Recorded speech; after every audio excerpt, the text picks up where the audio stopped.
Let's head to the voicemail of Truth and Reason.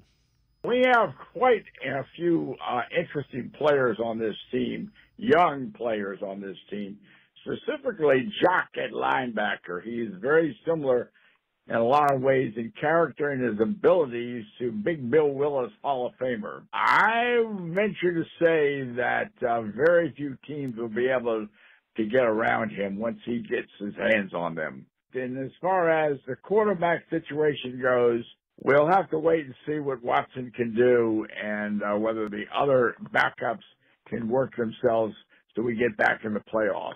So we've got some players in this defense, backfield, linebackers, and linemen, of course, with Miles. It's going to be hard for these other teams to get around that defense of ours. And, of course, we will score points. It seems to me that we have the nucleus offensively and defensively to be a playoff team.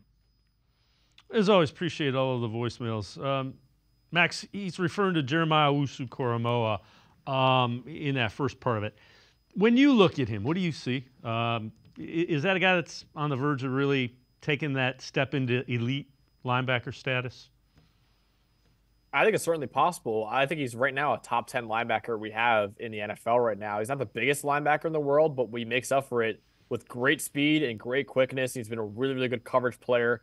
In each of the last 2 years, he had PFF coverage grades above a 70 in each of the last 2 years. Also a really good blitzer as well. 18 pressures, 4 sacks, 87 pass rushing grade last year as well. So, again, not the biggest guy in the world, and maybe it won't be as dominant in run defense because of that. But as a blitzer and as a coverage player, he is really, really good because of how fast and how quick he is. So I'm a big fan of JOK. I think he could be a breakout star this year, and I already think he is a top 10 linebacker that we have in the NFL right now.